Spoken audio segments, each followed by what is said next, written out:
Good morning, everyone. Day 5.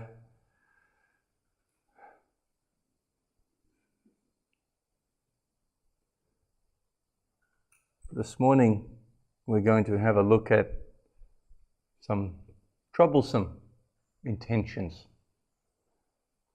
some wishes, some wants, some desires, and we'll also have a look at the faculties.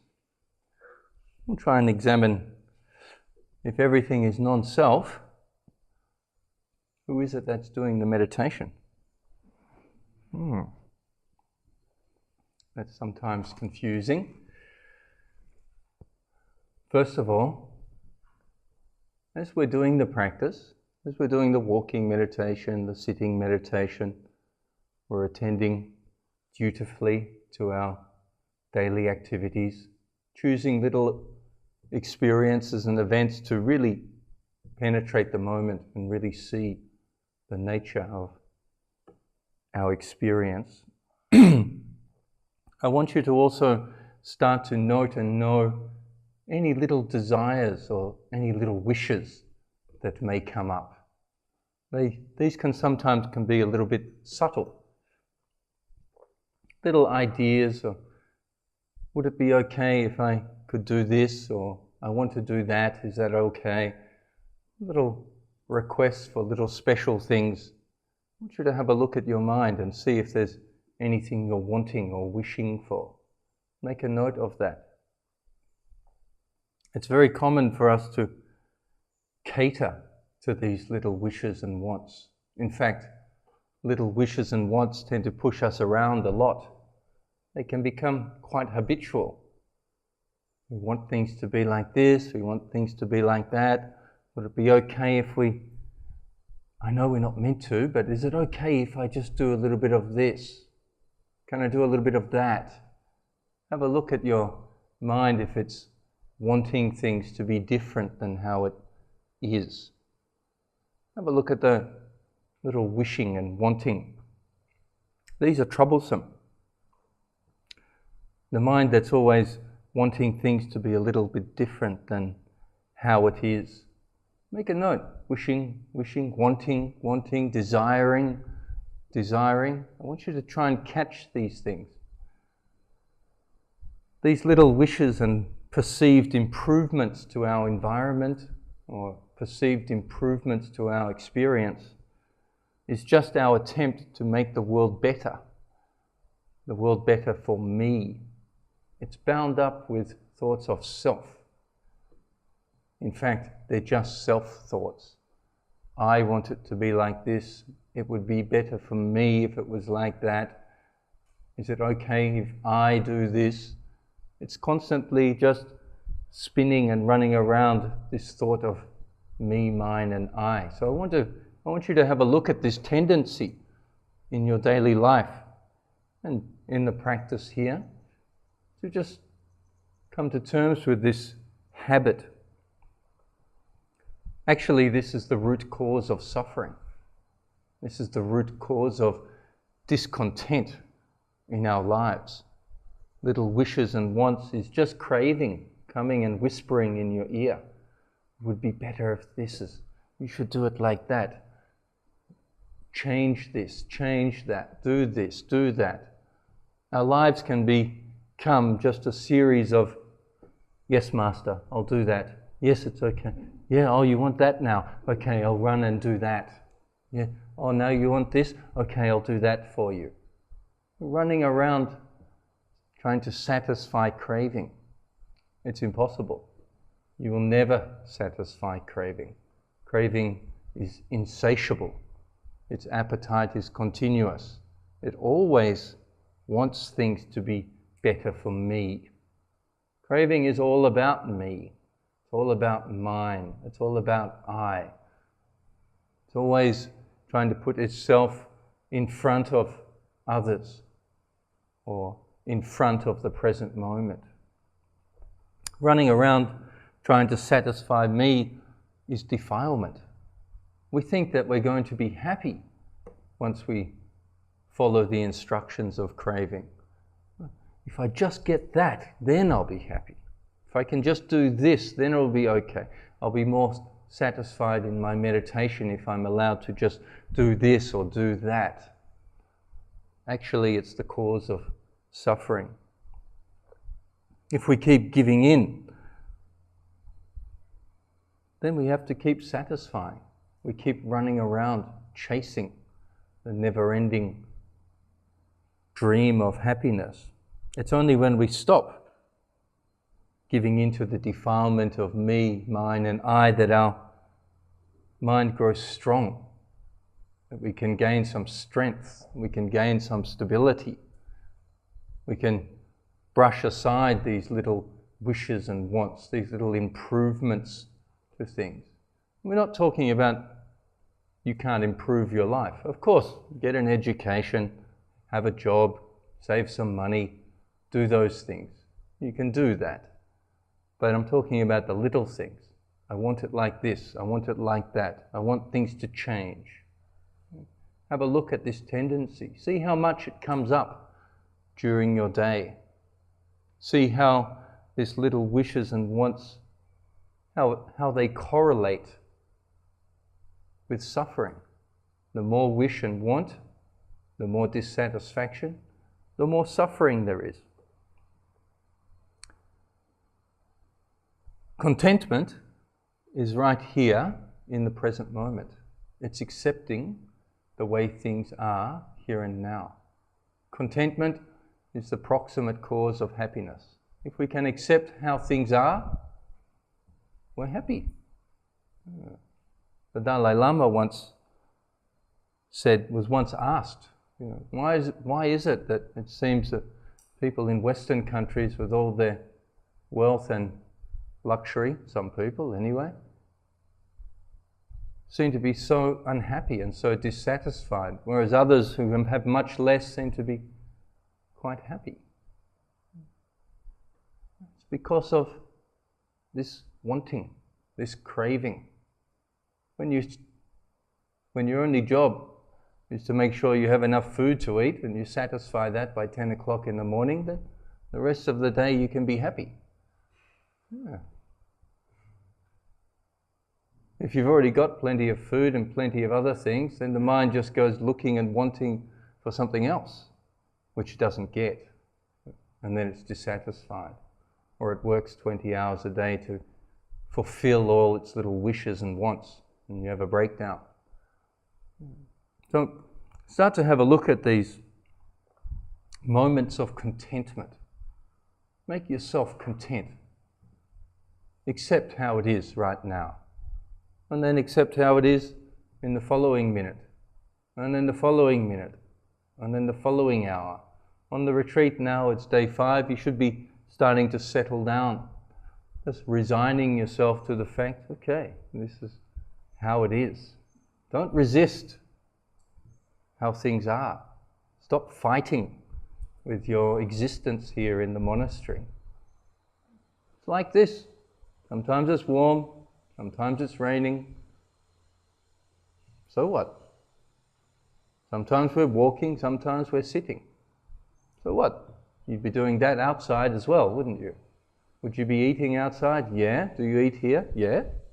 So what's the difference? Okay, we have a bell here. Yeah. Outside you've got your phone to tell you what to do. Check those little messages. Have a look at the level of contentment. Our job is to become content with the way things are in the present moment, and then extend that out. Sometimes we have difficulties in doing this. We want to change things. Recognize that the desire for change and improvement is just a thought of me. It's just defilement running around. Sometimes we want to get more and more. It's like the story of the fisherman down there on Dantai Beach, hanging out in his hammock at 10 o'clock in the morning, resting, relaxing under the coconut tree. And the traveller comes along and sees him there. They start to have a little chat. Oh, yeah, I'm a fisherman. I've finished work for the day. Finished? Only 10 o'clock. Yeah, well, I went out this morning and caught some fish and came back. My wife and my son are now at the market selling it. So my job's done. And the traveller said, why don't you go out and do some more fishing? And you can get some more fish. Then you can sell more fish. And then you can get more money. And when you've got more money, you can buy another boat. And you can do some more fishing. You can get 3 or 4 boats. Then you can get some crew, have some staff. They can go fishing. Think of all the money you can make. And then, when you have all that money, think of how you'll be able to rest and relax. And the fisherman kind of, I'm already relaxing. Yeah, he's content. Yeah. Make yourself content with how things are. More is sometimes not better. More can cause difficulties. We have to understand that our inability to stand up to defilement, to me's little games, it's craving. Craving to be, craving to get, craving to have. It's not dissimilar from little children, like my little 4-year-old niece. When she was younger, I think the first word that she learnt was more. More. Looking up at the biscuits and the more. Sometimes we start to act like that. We don't learn anything over the years. Make sure that you note any discontent, especially when you're on the retreat here. This is the perfect situation to become content in. This is the place where we can let go of all of our little wishes and wants. Just float along with the schedule. Nothing else for you to do. Eat, sleep, sit, walk. That's it. A few chores here and there. That's it. So try to become as content as you can. If you can't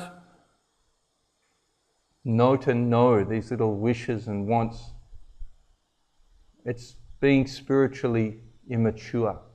You need to grow up from trying to get everything exactly how you want things to be. They'll never be exactly how you want things to be. There'll always be something new to change, something more to improve, something better to get or have. Let it go. Let it go and be peaceful in the present moment. We have to stand up and fight sometimes against these little wishes and wants. And when we finally do let go of wishes and wants, then we grow content. We grow peaceful. There's a big difference, and we all need to understand the difference between need and want. A need is something that you need. Yeah, you need it to get by in the day.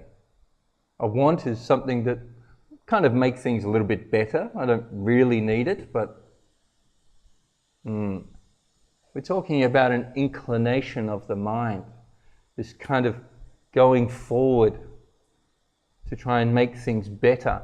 Instead of being present in the present, we start living in the future.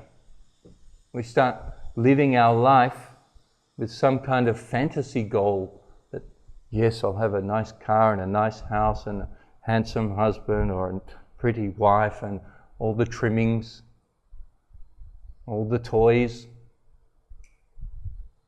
That's not what life's about. One of my friends once said that. What's the meaning of life, Paul? The one with the most toys at the end wins. Yeah. He's kind of unhappy. It's like that. So there's much suffering in the mind that's not contented and not satisfied. Be aware and examine the mind. Taste contentment. See what it's like. Be with things just as they are. The Buddha called it tat-tat-ta, thusness. Yeah. The Buddha gave a name to himself. When he referred to himself, he didn't call himself the Buddha. I am the Buddha, all-knowing, all-seeing one. He called himself the Tathagata.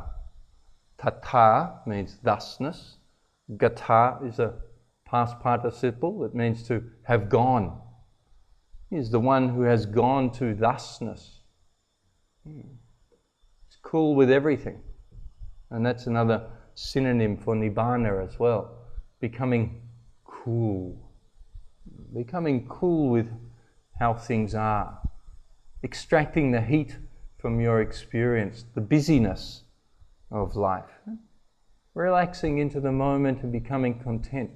Do it. Do it regularly. Have those days where you don't have to do anything.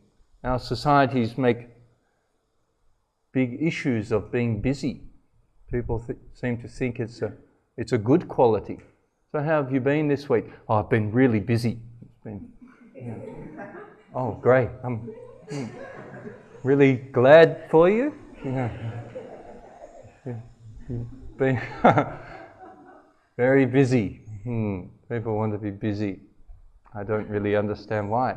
I like relaxing myself, but anyway. Have a look at this tendency to try and busy yourself with craving, running around trying to cater to cravings, little wishes and wants. There is much, much, much suffering in the mind that is not content. If you're sitting here struggling in the hall and struggling on the walking path, and you go back to your room and you're struggling and resisting this and resisting that, are you feeling happy? No. Feels very uncomfortable, stressful. Let it go. See what it's like to just be happy in the moment, be present, and this will be very, very useful for your meditation. Contentment leads to happiness. When we're happy, when we sit down and we're happy, the mind becomes concentrated. Happiness, sukha, is a jhanic factor.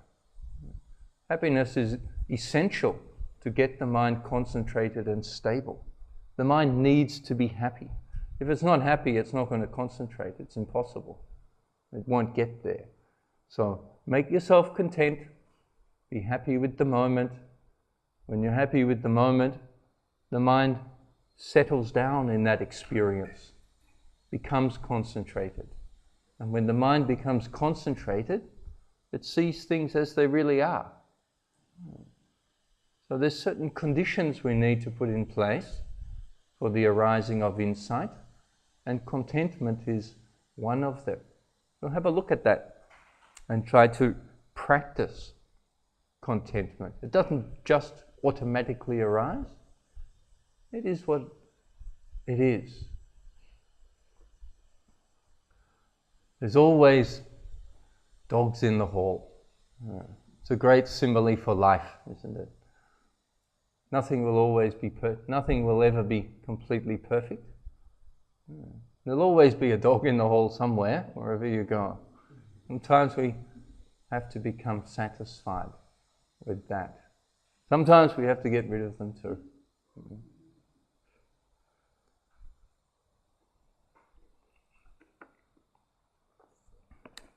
I also want to have a look this morning at the 5 faculties. These are, sometimes they're called the 5 spiritual faculties, sometimes the 5 controlling faculties. We said on the first night of our meditation retreat that meditation is about the development of 5 mental faculties. Vipassana can be seen as a process of developing and balancing these mental faculties. We make them powerful enough that they come to dominate the mind. They come to do the meditation. These 5 faculties are the meditators. There's nobody in this mind and body process that's doing the meditation. Just these faculties. And on an intensive retreat like this, it's very possible that we can build up strong and durable faith. faith and confidence. We talked about it the other day. Being confident in yourself, being confident in the teaching, being confident in the Buddha's word about how things are, accepting that faith, not blindly. If you have some reservations, if you're not completely sure, if you haven't experienced these things for yourself, you'll need to put aside any doubt you may be having. Suspend your disbelief. Be faithful and confident in what you're doing. Secondly, a retreat will develop powerful and continuous energy, persistence, penetrative mindfulness, a deep and stable concentration, and an unfolding and profound wisdom. These 5 faculties need to be developed. Once they're developed, they start to take control of the mind and body process. Little wishes and wants are pushed to the side, little aversions and irritations are pushed to the side. We start to grow content and we start to meditate. These things take on a life of their own. On a long retreat like this, for many of you, it will be a wonderful experience of these faculties. Let them grow, let them develop. In the second and third week, we'll have more of a chance to balance these faculties so that when they're rising up in their development and when they're properly balanced, that's when the insight starts to unfold naturally. So these are the states that are behind the meditation. You need to have faith, energy, mindfulness, concentration, and wisdom. There's no you. There's only mind and matter, nama rupa, mental and physical phenomena arising and passing away. The sense of me and mine, it's just a defilement. It's just an idea. And unfortunately, it's a wrong idea. Unfortunately, it's a very persistent, wrong view that seems to permeate our entire being continuously throughout the day, throughout the night, throughout the years. As we grow older, it gets stronger, unless it's checked. Unless we start to use awareness and wisdom, the whole thing will just become a very, very strong sense of self, very difficult to remove and let go of. Development of these 5 faculties, these Indriya, leads to Nibbana. It leads to the end of suffering. These are the workers that get the job done. You should pay attention to these 5 faculties. On the retreat here, we can help you recognize, perhaps this faculty is a little bit stronger than the other faculties. You'll need to become familiar with these 5 faculties so that you can adjust them in your meditation practice. You'll need to notice when they're not balanced. You'll need to notice when you're feeling a lack of energy, or you're feeling a lack of faith, or when you're restless and unconcentrated. Perhaps when your wisdom is feeling a little bit dull. When we're noting our rising, falling, sitting, touching, meticulously and respectfully, continuously, these faculties start to be developed. And they generally flow on from each other, enforcing and strengthening themselves. Continuous practice leads to removal of the 5 hindrances. In the beginning stages of our meditation, much of our experience is the 5 hindrances and painful physical sensations. That seems to be what we're doing. We sit on the mat and the mind is craving for this, unhappy with that, lazy, restless, doubting, and there's pain in the body as well. We start to think, what the hell am I doing here? To have What is, I could be in the hammock with the fisherman down there, chilling out. His work's done. Yours is not. But we have some more stuff to do. Develop these faculties so that the hindrances are removed. When the hindrances are removed, you'll start to experience some states of concentration. Your awareness will become more continuous. You'll become more stable. And it happens like this after we've had a little bit of experience in the meditation. All of you will experience something on the retreat, something maybe unusual or something unique, some little buzz or a little twingle, a little bit of stability, a little bit of tranquility, a little bit of something interesting that goes on. What does that do when you have a good sitting? The faculty of faith starts to develop. You become a little bit confident. You think, well, that was all right. That was good. That last sitting was good. I'm going to get to the hall, I'm going to sit again. You have faith and confidence in yourself. Faith and confidence in the technique. You start to experience the Dhamma for yourself. When that happens, the faculty of faith starts to develop. You're more interested in developing your virtue. You don't break the precepts. You're interested in the precepts. You understand that the precepts are the condition for your meditation practice to develop. And you start to put forth effort. The second faculty of energy starts to be developed.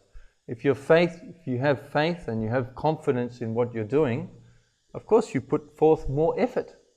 You get to the hall on time, you do your sittings, you don't wiggle so much, you don't open and have a little peek around and see what he's doing next to you. Wonder what she's doing, that one over there. You're not having a look around the place. You're doing your walking meditation faithfully and confidently. When that happens, the faculty of energy starts to be developed. You start to note a little bit more quickly. You're not slumping down or leaning against the wall anymore. You start to sit up a little bit. You feel confident. Your shoulders go back a little bit. You sit up straight. You start to feel the flow, the natural flow that's circulating in the body. It's keeping you up. It's keeping you in the present moment. You start to put forth effort. You recognize, that's an unwholesome state. Note it, know it, let it go. You block unwholesome states from arising, and if they've already arisen, well, you get rid of them through letting go, through knowing. And if it's a wholesome state that hasn't yet arisen, so you do the practice to make it arise. And if it's already arising, you make it grow. This is how we develop our 4 right efforts. We'll talk about those in the coming days. This renewed energy to persistently activate our awareness in the present moment. This is our main job. This is what we need to be doing. We need to be activating our awareness in the present moment and noting what's there. That's all. As a yogi, as a meditator, that's all we have to do. Activate and be present. Accepting and contented with whatever is there. We make a note of it and allow it to pass away. We're trying to develop supreme contentment with whatever is. Not rejecting and not becoming excited. Just allowing everything to arise and pass away. And when we do this, when we activate our awareness in the present moment, the third faculty starts to develop. The faculty of mindfulness grows stronger, grows more continuous, and it starts to penetrate into the objects. We start to see things a little more clearly. We don't get caught so much in stories and the wandering mind. memories from the past or plans for the future. We don't forget our meditation practice. We develop sati, remembrance, recollection, mindfulness, awareness, presence, alertness, attention. We start to observe and witness exactly what is going on in the present moment more continuously. When our awareness becomes more continuous, then the fourth faculty starts to develop, concentration or samadhi. The mind stabilizes in this mode of observation. The faculties start to develop. The factors of concentration also start to develop. The directed and sustained thought, the rapture and pleasure that starts to arise, the mind becomes more one-pointed, becomes still. If mindfulness is there, it can catch up with this one-pointedness. One-pointed mind means it's not distracted, it's not restless. It's stabilized in a mode of observation and viewing in the present moment, and it kind of enjoys it. It likes to watch what's going on. It doesn't let go. You're able to direct the mind to different areas of the body. You're able to direct your attention to emotional states without getting caught in them. You start to see the different habitual patterns of your own mind. See how the mind always may be dissatisfied with this or that and then reacts, criticizes, judges, tries to make things better. All those kinds of things start to come up. When these first four faculties are being developed, growing on each other, faith developing energy, energy developing mindfulness, mindfulness developing stability, then the mind breaks through the conceptual perception realm, the realm of the matrix, the realm of defilement, where we're an actor, the world of me, mine and I, where everything is happening to me and for me. We break through that delusion. We see the world of natural phenomena, mental and physical, arising and passing away. We understand that this is a relatively unsatisfactory situation, that what we've been holding on to and grasping as me and mine is in fact not me and not mine. It's just conditioned phenomena. All those things that we've been taking as so important are actually not important at all. They're quite useless. Actually, they're the causes of suffering in our lives. We've been deluded. We're turned upside down. That's what it's like to live in the matrix unknowingly. The Buddha called it dukkha, and he wasn't wrong. When these four faculties start to develop, then insight or wisdom develops. The fifth faculty comes, and you'll have a flash of intuitive understanding. These things will be known for yourself. It'll be wisdom, but it doesn't belong to anyone, but there's an understanding. And when that first flash of insight or the second flash of insight arises and wisdom is there, what happens? Faculty of faith becomes stronger. You become more confident. It's really true. What the Buddha said is actually correct. Wow, fancy that. All these people that have been practicing for 2,500 years, they're not wrong. Oh. You experience it for yourself. Your faith and confidence in the teaching grows. You put forth more energy. Your mindfulness penetrates the objects. You become more concentrated and another insight arises. And so these faculties start to be developed like this. And they grow. They grow up together, becoming stronger and stronger until they start to dominate They start to completely dominate your experience. And your meditation practice starts to develop to the stage of what the Thais call mahasati mahabanya, great mindfulness and great wisdom, where things become automatic, noting, knowing, letting go. There's actually, you can't stop it. You can be quite freaked out by it. You're sitting there, the things noting and knowing and letting go. Hang on, I want to come back. No, you're not entering the present moment.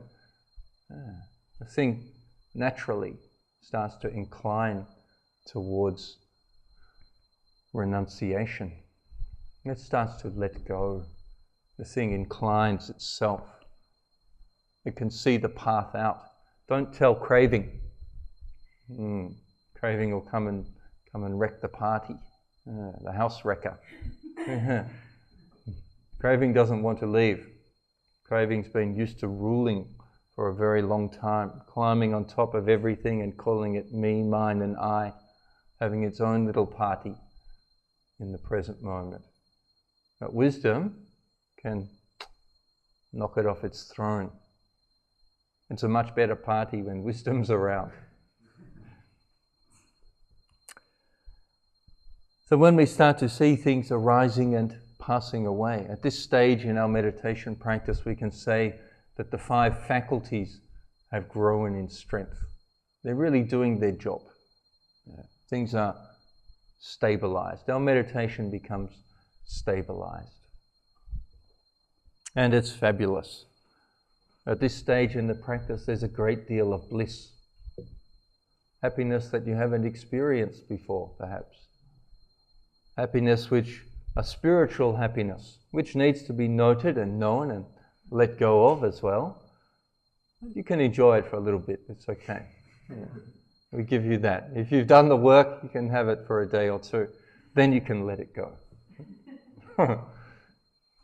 It far exceeds the happiness of sensual pleasure.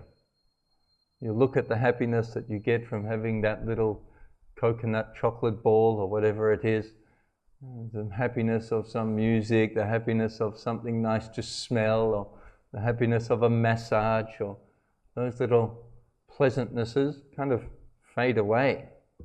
Kind of start to look at them. Not that great. Oh, I had this fantastic massage. It was, really? Yeah, okay. Good. Happy. But there's other types of happinesses that arise. And in our meditation practice, you'll be able to experience this for yourself.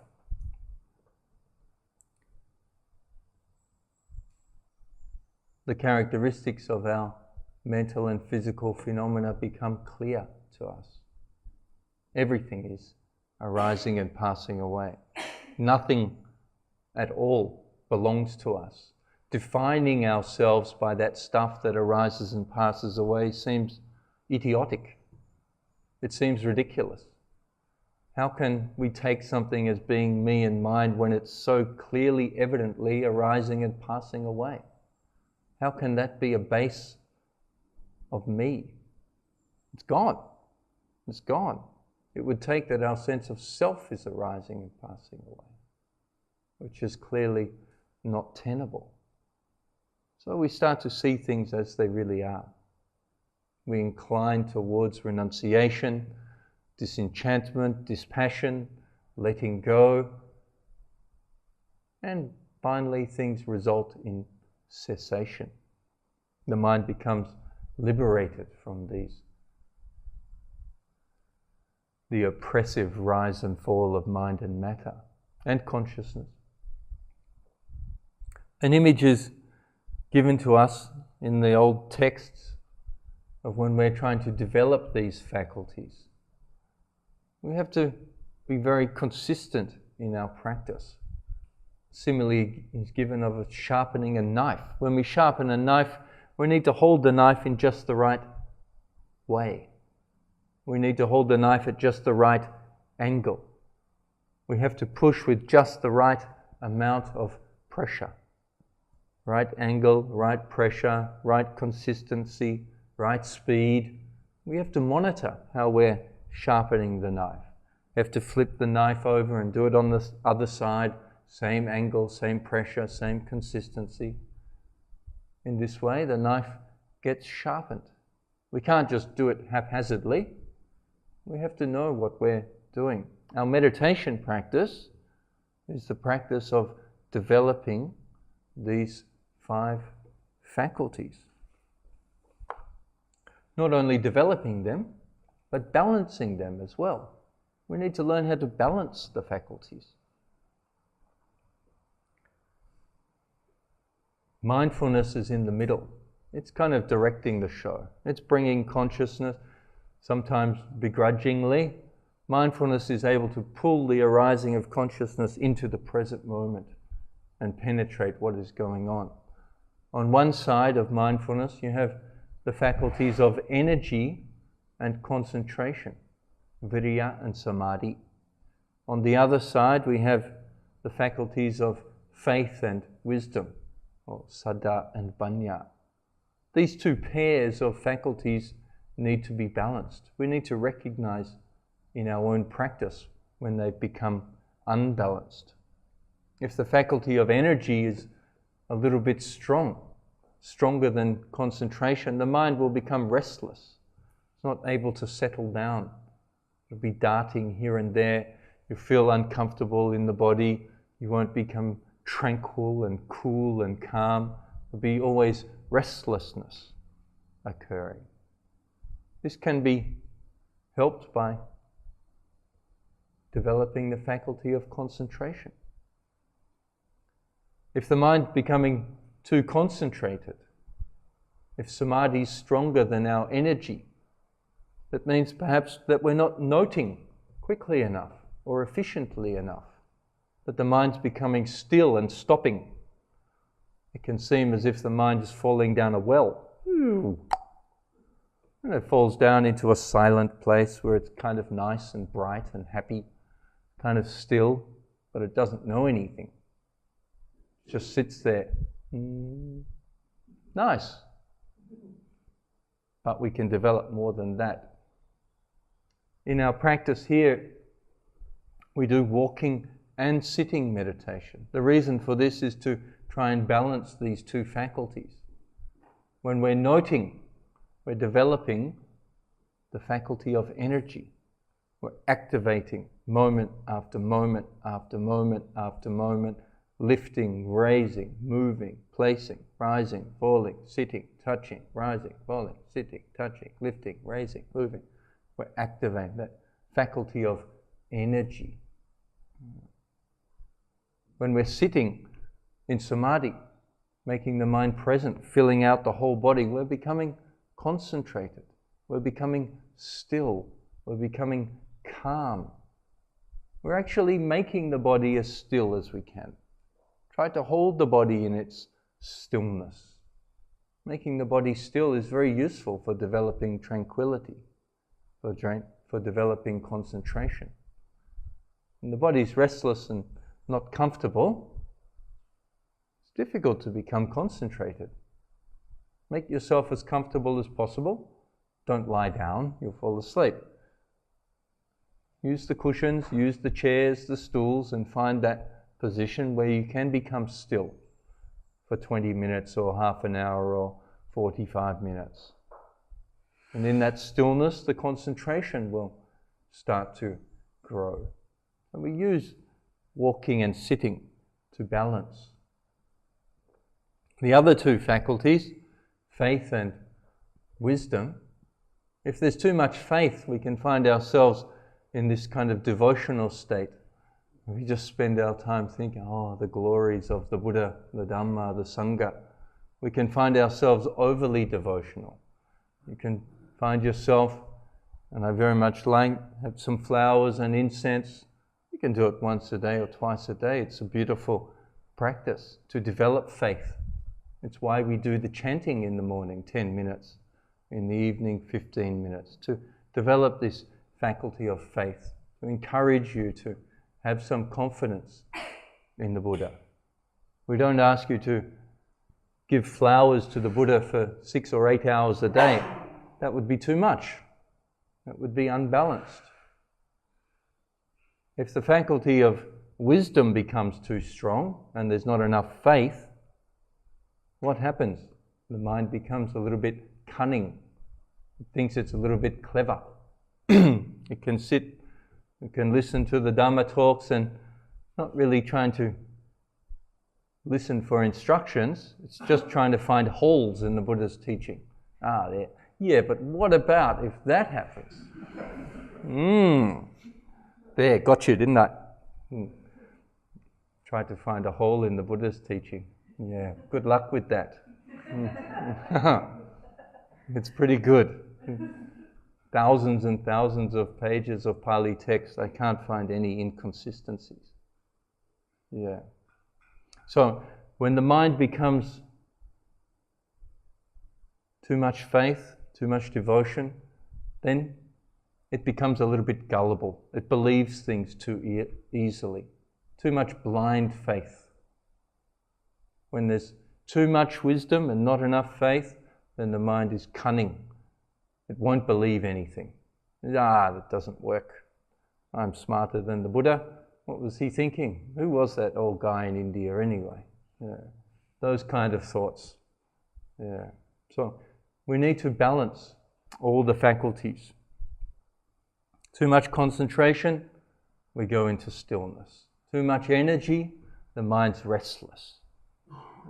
All these things need to be balanced. And balancing of the faculties is an aspect of our meditation that we can help you here with on the retreat. But when you leave and you want to continue with your practice, you're going to have to understand that yourself. You're going to have to develop the skills in monitoring your own faculties and recognizing, actually I'm lacking a bit of faith this week. Maybe some devotional practices will be better for you. Maybe you're lacking a little bit of wisdom. Maybe you need to read some texts or go and visit a teacher and ask some questions. Gain some more knowledge about how to do the practice. If there's too much energy, okay, so I need to sit more still. Find a place where you can sit still and you don't become restless. So you need to monitor these things. You need to recognize when one faculty is out of balance or two faculties are out of balance, and then work to do that. All our activities here at Kautam are specifically designed to develop the faculties. That's all. That's all we're doing here. We're not trying to push you into certain things. I don't want you to just blindly follow everything that goes on here. I want you to experience things for yourself. I want you to balance your own faculties. When the faculties become balanced, then something magical happens. They become very strong. They become very powerful. The term for the five faculties then changes and they become known as the five powers, the Panchabala. And when the faculties become powers, then they start to uproot defilements, starts to throw out the dirty and the nasties from the mind. Things start to be expelled. The mind grows very content, very satisfied with the way things are. Cravings and little things don't really occur that much anymore. Aversion and becoming upset with things kind of disappears. The defilements start to be uprooted. Sometimes just temporarily suppressed. Other times we really let go of certain characteristics or habits that we may have developed over our lifetime. We can really let go of our old behaviors and old habits. We can see the development of the mind, the development of our meditation, same thing. That's what our existence is all about. That's what the purpose of our being here is for evolution. It's not just to enjoy cake and smoothies and hang out on the beach. That's fun as well, but there's work to be done. We can free ourselves. So, a few tips in how to develop these faculties. Pay attention to impermanence. Attention to impermanence. Try to see all things are arising and passing away. Have a look at that. Notice everything is dissolving. Any mental states that give you trouble, they're going to pass away. Don't struggle with them. As soon as you stop identifying with them, they're gone. You pick them up and hold them, nurse them. Oh, this is my little trouble. Observe mind and matter as it arises and passes away at the 6 sense bases. Observe consciousness. Consciousness is just the knowing. It's just the knowing that arises in the present moment. That's all it is. If it arises at the eye door, then it sees. If it arises at the ear door, it hears. If it arises at the nose, it smells. If it arises at the tongue, it tastes. If it arises in the body, then there's a sensation that it knows. If it arises in the mind, then it knows, it thinks, it develops ideas and opinions and views which trap us, and if we don't know to know them, if we don't see things clearly.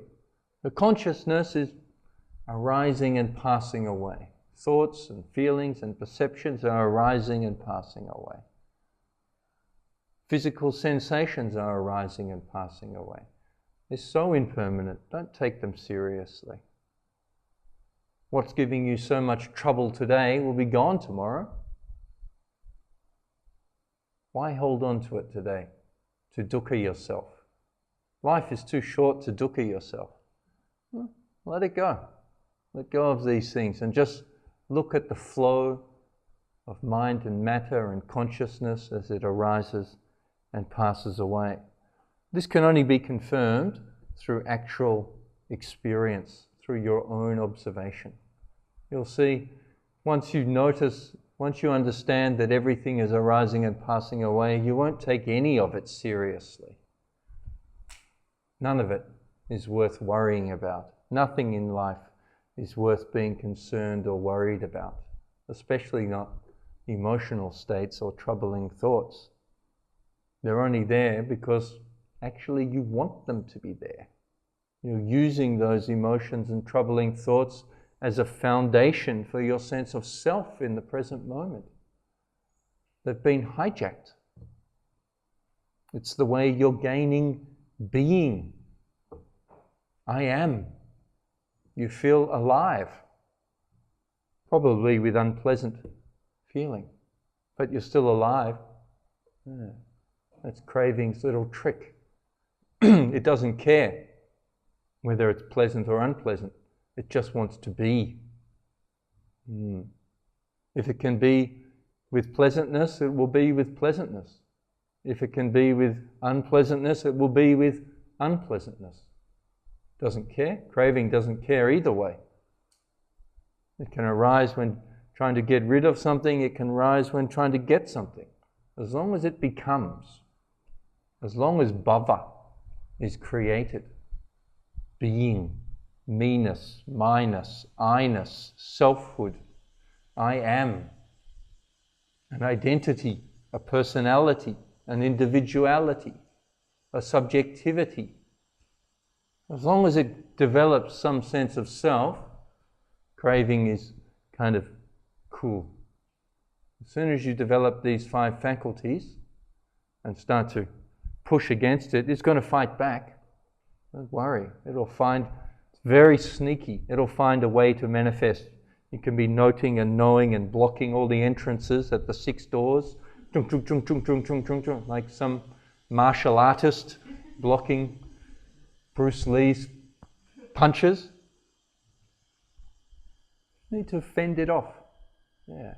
If you can become skillful with your mindfulness, you'll be able to block it continuously.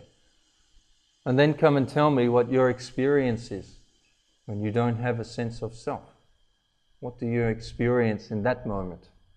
Is it dukkha or is it freedom? Secondly, to develop and balance these faculties, have care and respect for the practice. You need to respect the practice. You need to respect yourself. You need to care about what you're doing.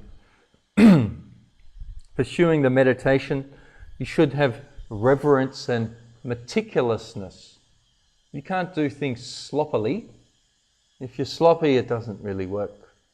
Sloppiness anywhere doesn't get you anywhere. When you're in the workforce, if you're a sloppy person, you're never going to get promoted. You're not going to climb the greasy pole and get promoted into different. You're not going to get more money. No one's going to pay you anything extra if you're sloppy and useless. Your meditation doesn't develop if you're sloppy, if you're careless. The very last words of the Buddha, appamadena sampadeta, strive on with heedfulness. Appamada. Pamada means negligence, not caring. When you have pamada, practice doesn't go anywhere. You need to practice with diligence and care. Reflect upon the benefits that may come your way from doing the practice. Understand those benefits. Be careful and attentive. Slow down your movements. Don't miss anything in your daily activities. It's not often that you come to live in a meditation center for weeks on end. This is the perfect time to do the practice. There aren't many periods in life when you can escape your responsibilities and commitments in the outside world. You think it's nice and, oh yeah, well I can go and do a retreat anytime I like. It's not like that. Take advantage of the situation. Before you know it, you'll be in a relationship and probably ask the bank for some money, have a massive mortgage, you have to work, get up in the morning and do all those things. Your chance to do the practice is gone. Should have done it then. Instead of hanging out on the beach or going to a dance party, should have been noting and knowing. Then I would have been free. I wouldn't be here with a huge mortgage and a house full of kids. Nothing wrong with children, of course. But it's not easy when we have a family, when we have an important job, to get away for a week or two, to just go and do those things. My sister has 3 children, and she came to do a retreat a couple of years ago. And she confessed to me it was the first time that she'd been away from her eldest daughter for more than 3 days in 9 years. 9 years. Yeah. To get away, to find 7 days of silence by herself. So it's not easy when these things come up. Take advantage when the opportunity arises. Make sure you grasp it. The opportunity, of course, is always now. Now is the time for noting, knowing, letting go. In fact, there is no other time to do the practice. It's always now. Thirdly, we should have unbroken continuity. Try to make your practice continuous, persevering. In the hard times, in the good times, doesn't matter, all the same. When it's difficult and you're tired, note and know. When it's easy and pleasant, note and know. When you're lying down, note and. When you're standing up, note and know. Walking, standing, sitting, lying down, opening your eyes, closing your eyes, turning your head, note and know. Try to do it continuously as possible. And if you can't do it continuously throughout the day, then choose little 5-minute segments where you're going to note bang, bang, bang, bang, bang, bang, bang, bang, bang, bang, bang, bang. Try to do it like that. Try to get your 60 notings a minute. Hearing, sitting, touching, rising, falling. Hearing, sitting, touching, rising, falling. Hearing, sitting, touching, rising, falling. Hearing, sitting, touching, rising, falling. Go around and around and around. Once you reach the threshold, it actually doesn't take long. You'll be very surprised. About 3 minutes. You sit there for 45 minutes, but it's stopping and starting.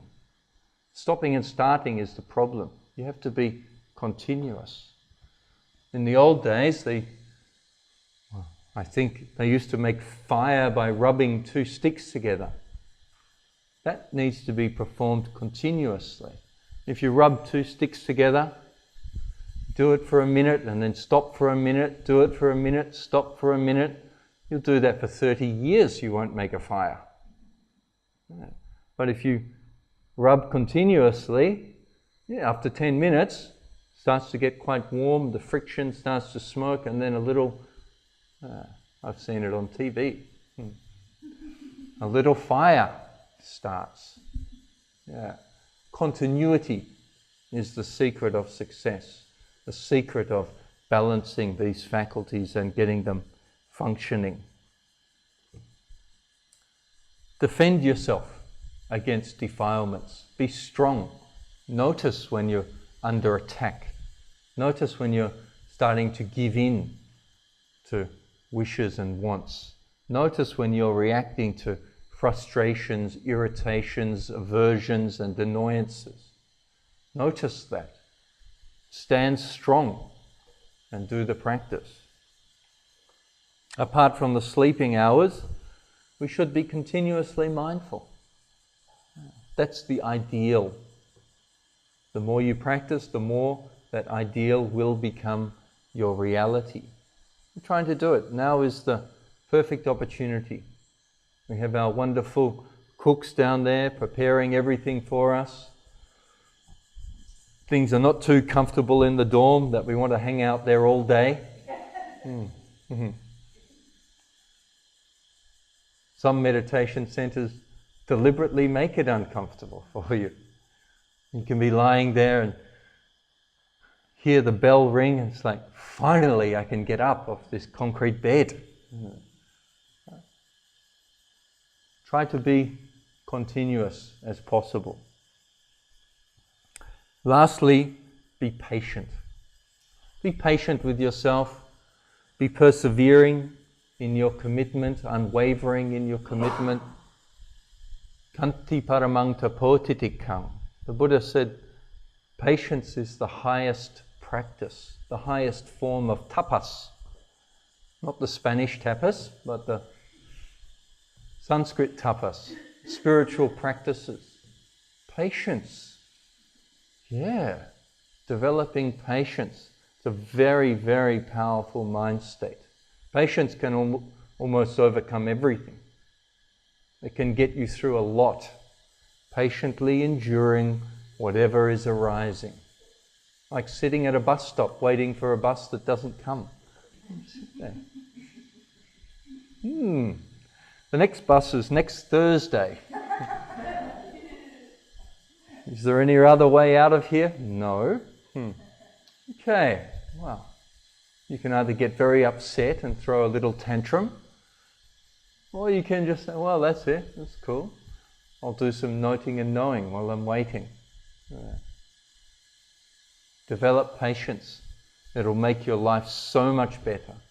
When we're impatient, we suffer a lot. When we can't handle anything. This annoys me, that person, I don't like them, and I don't like this, and I don't like that. It's too hot, it's too cold, I'm tired, I'm bored, restless, the food's no good, dogs are everywhere, mosquitoes are all around the place. At the moment they've shut down the parties. We don't have very, very loud music going on until 6 o'clock in the morning. Those of you who have been here before will remember those parties. Very loud. A lot of patience is required. So develop those qualities of mind. Develop a courageous attitude. Develop patience. Be prepared to confront little difficulties. Don't wiggle and squirm if it starts to get a little bit painful. Note it. It only becomes unbearable because you're taking ownership of it. And that's with everything. If it's a physical sensation or a mental, internal, emotional state, or a troubling thought, or someone else's behavior or activities, some external circumstance, all of it can be overcome with patience. Develop patience. Make yourself content with how things are. May not be the best. This is not heaven. This is the earth. You're born into this meat suit. It does get old. It does get sick. It does die. Be prepared for some troubles along the way. When they arise, you can note and know them. Don't react to them. Take them as being me and mine and say, oh, my life is terrible because of this and this and this and this. Your life is great because of this, this, this and this. Your life is great because of patience and contentment and calmness and smoothness in your interactions and dealings with other people.